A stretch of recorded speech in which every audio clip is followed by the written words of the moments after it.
Good morning, Philippines! Ayan, gumawa ko ng maagang video, naka-pajama pa, bagong gising. Kasi, alam mo, halatang-halata ang daming bayarang troll, ba? Diba? Ang daming bayarang vloggers na pinagtatanggol pa rin yung mga kamaliang ginagawa ng ating gobyerno. Ang walang kasing kapal na pagnanakaw sa kaban ng bayan. Tapos, meron pang comment na kailangan daw i-prove na nagdadrag si BBM at ang asawa niya at ang kanyang mga anak. Una, ilang taon na silang kinukol ng hair follicle test. 'Di ba? Ayaw nilang gawin. Tapos, kahit nga ngayon, kahit i-hair follicle test na sila, hindi ka na rin maniniwala kasi pwede nilang dayain yan. Kalokohan yan. Kasi for them not doing it, nung kinukol sila gawin yung drug test na yan, ano na yan, proven na yan na talagang guilty sila. Kasi kung ako yon bilang leader, lalo na presidente ako ng Pilipinas, gagawin ko yun noon pa para matapos na to. Kasi hindi natatapos kasi hindi nila ginagawa. Kasi ayaw nilang tumigil magdroga. Ganun lang naman kasimple yon. Second to that, doon sa mga nagsasabi na i-prove. Wow, grabe, no? I-prove daw na sinabi na nga nakita na namin. Alam mo, kayong mga bayaran, bayad ng mga dangal nyo, yung mga pinapakain nyo sa pamilya nyo, galing sa pagnanakaw, sa kaban ng bayan, yung tatamang karma sa inyo is walang katapusang kamalasan at sakit na walang lunas. Baka pati mga kamag-anak nyo, madamay, pati pamilya nyo, madamay sa kamalasan na aabutin nyo. Kasi bayad na yung dangal ninyo, nakasanla na sa impyerno yung kaluluwa ninyo, nakakahiya kayo. Dito pa lang, sa dami ng binayaran nilang troll, makikita mo kung gaano kahirap ang mamamayang Pilipino. Kasi kumakapit sa patalim. Kumakapit sa patalim kasi kalahati ng Pilipinas ay naghihirap at gutom. So, alam nyo, yung nagsasabi dyan na patunayan, simple lang yan. Ikaw. Kapag meron kang kamag-anak, kapatid, kaibigan, kasamahan sa trabaho, na nakita ng mga mata mo mismo na ginahasa or pinatay, pero wala kang time or hindi mo naisip na ma-video yon kasi out of shock. Hindi na ba totoo ang iyong testimony kapag humarap ka sa korte? Dahil nakita mo lang, ang daming nananalo sa kaso dahil sa isang eyewitness. Basta consistent yung kanyang testimony at meron siyang kasama pa o mga taong nakasama na nag-witness din at nakakita. So wag kayong tanga at wag kayong bulag-bulagan kasi halatang halata kung sino ang bayad sa inyo. 'Di ba?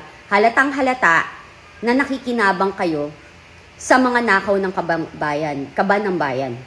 Halatang halata na bayad kayo ng mga magnanakaw dito sa gobyernong ito. Nakakahiya kayo. Mahiya kayo. Hindi kayo nahiya. Sa bagay, hindi kayo mahiya kasi kapit sa patalim na Kasi nga, wala na kayong pera. Kasi diyan kayo nakikinabang. 'Di ba? Yung mga nagtatanggol dyan sa kamalian ng gobyernong ito, ayaw maalis sa pwesto or either may monthly or allowance or bayad. All of the above. Ganun na kasimple. Yun ang tanong ko. Ikaw, kapag naging isang witness ka sa isang krimen, nakalunos-lunos, nakita mong may ginahasa or may pinatay, pero wala kang video, pero ang ang tawag dito, iyong ebidensya ay ang iyong knowledge, personal knowledge, relationship, at nakita mo mismo ng mga mata mo ang mga karumal-dumal na krimen, hindi na ba valid ang iyong pagiging eyewitness? Ganun lang kasimple, 'di ba? So pababayaan mo na matalo ka at sabihin sa korte na nagsisinungaling ka, pero yung nakita mo ay totoo.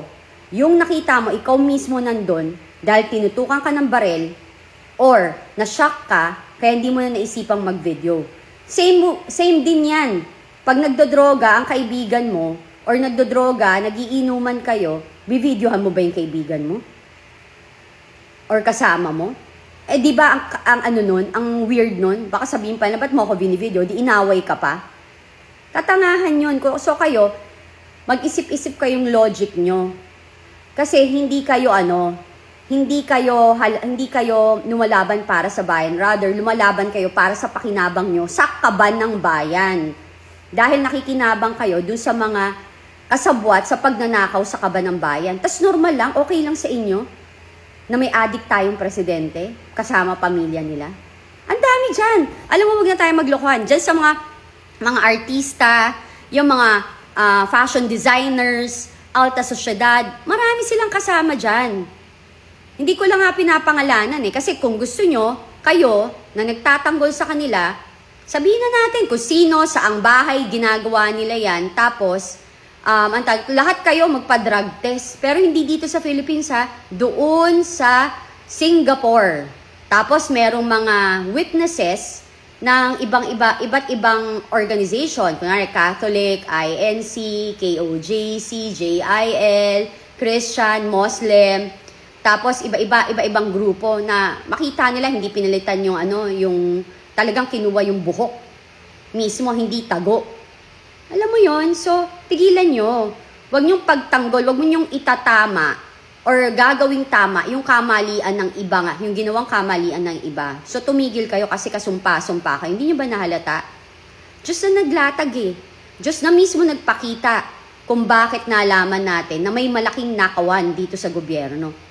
Putya, nung si Saldico yung binabanatan nila, lahat okay lang Yung pala si Saldico tinatago at ayaw pa uwiin kasi magsasalita. Nahalata na ni Saldico, siya yung gagawing collateral damage. Kung ako dyan kina Amina, at saka kina Bersamin, at sa iba pa, magsalita kayo. Lalo yung apo ba yun ni Bersamin? Kawawa yun, kabata-batang tao, sinisira na yung future. Lumaban kayo.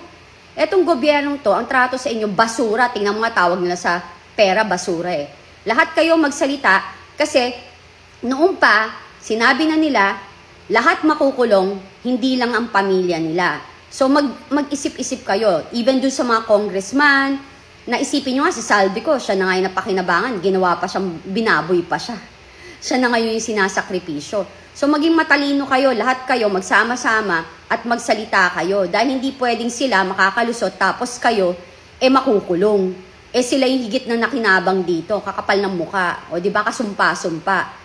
So ngayon dyan sa AFP din, yung nagsasabi na funded daw ang rally sa EDSA. Opo, funded ng bayan at isa po ako dun sa nag-donate ng pagkain. Pasensya na at may lahi akong Hapon, German, Chinese, Japanese, Spanish. So, funded, foreign na rin ako, foreign funded. Lahat po ng mamamayang Pilipino may karapatan magsalita.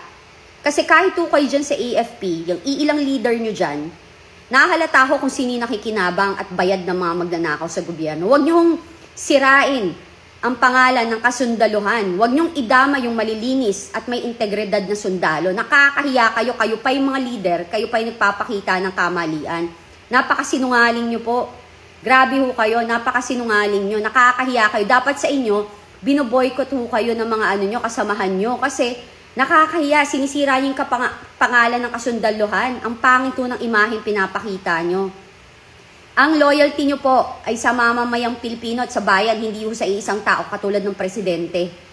Kaya kayo nandyan, tax po ng bayan ang nagbabayad ng sweldo nyo. Even yung inyong mga retirement fee, galing yan sa pera ng bayan, hindi sa presidente. Yung presidente nga, swelduhan lang din yan ng ng mamamayang Pilipino. So magsitigil kayo kasi nahalata sa mga statement na nilalabas nyo, nahalata kung sino yung mga bayad. Halatang halata. So wag na tayong magpaligoy-ligoy dito. Tigilan niyo ang mamamayang Pilipino at wag niyong iligaw ang issue. Hanapin niyo yung tunay na mastermind at yung presidente nating adik ay panagutin niyo kasi siya ang pumirma ng GA at BICAM. Siya ang huling may say at siya ang huling magdedesisyon. So, kung ako sa inyo, malapit na yan halatang halata. Galit na galit ng mamamayang Pilipino. Magsitigil kayo. Bye and good luck sa inyo.